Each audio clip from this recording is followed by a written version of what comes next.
bersama saya Johan di Jurnal Trading ID. Jadi pada kesempatan video kali ini saya akan membahas kembali untuk update dari pergerakan XAUUSD. Oke, di sini kita pakai time frame 4 jam untuk update-nya.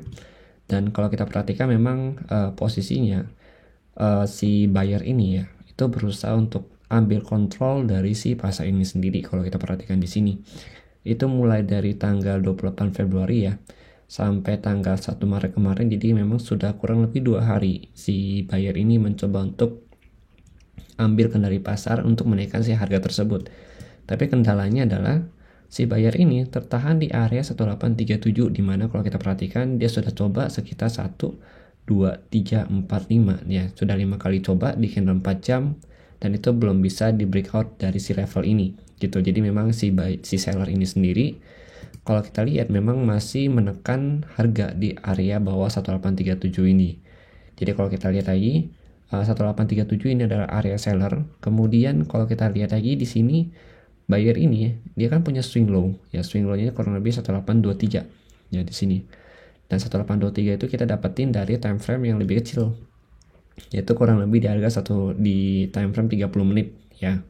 Di time frame 30 menit ini memang di sini swing low-nya dia, artinya selama sellernya buyernya itu belum bisa break ya, belum bisa turun di bawah ini, itu dia masih akan terus mencoba untuk menaikkan atau breakout dari 1837 tersebut gitu.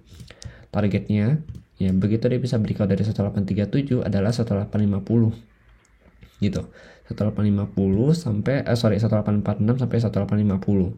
Karena ini adalah area yang bisa menjadi area resisten dari candle breakout pada tanggal kurang lebih di 15 Februari 2023 kemarin gitu.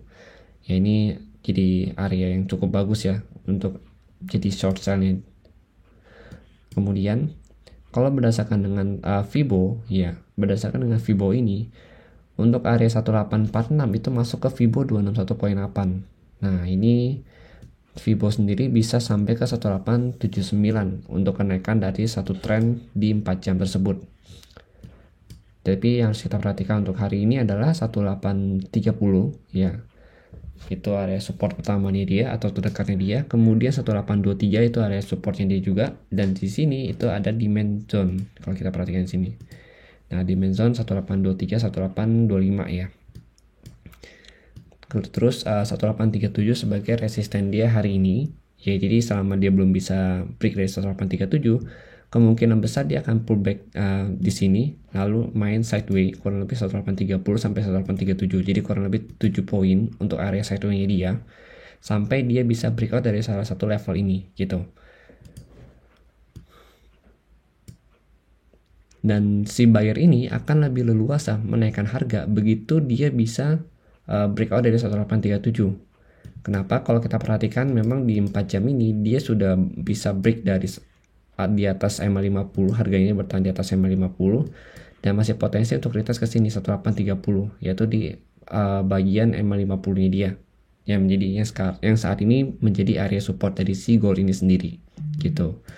Dan perlu kita ketahui ya, untuk si gold ini sendiri ya selama beberapa hari ini ya, terutama kena di akhir bulan dan juga di awal bulan, jadi memang lebih banyak news dan volatilitas harga itu lebih tinggi gitu. Jadi memang kalau kita mau trading gold di awal bulan ini atau 1 minggu di akhir bulan terus 1 minggu di awal bulan, itu memang volatilitasnya lebih tinggi ketimbang di hari-hari biasanya atau di minggu-minggu biasanya. Nah, untuk malam ini pun kalau kita lihat memang ada jobless claim news ya. Ya memang nantinya datanya ini juga akan dipakai untuk prediksi dari si NFP untuk hari Jumat nanti gitu. Jadi untuk datanya dan newsnya nanti akan saya sharingkan di channel Telegram Jurnal Trading ID. Jadi sekalian stay tune saja di sana. Dan nanti kalau misalkan mau ambil posisi pun ya, kalian bisa lihat di 1830 dan juga 1823 di sini. Nah, ini bisa kalian pantau untuk posisi buy. Tapi kalau misalkan di bawah 1823, maka kita akan looking untuk ambil area sell dengan target di 1810 gitu. Nah, kalau untuk 1823 sampai 1830 belum ada rejection sama sekali atau belum ada konfirmasi, maka kita jangan masuk buy dulu gitu. Tapi kalau misalkan sudah terkonfirmasi, jadi pertama 1830, yang kedua 1823, Kalau misalnya sudah terkonfirmasi dan kita sudah masuk buy, maka target utamanya itu ada 1846 sampai 1850 di sini. Terutama nanti harus kita perhatikan adalah 1837-nya. Karena memang ini jadi area SNR yang cukup kuat untuk si XAUUSD ini sendiri. Oke. Jadi mungkin sekian penjelasan dari saya mengenai si gold hari ini. Terima kasih dan sampai jumpa pada video berikutnya.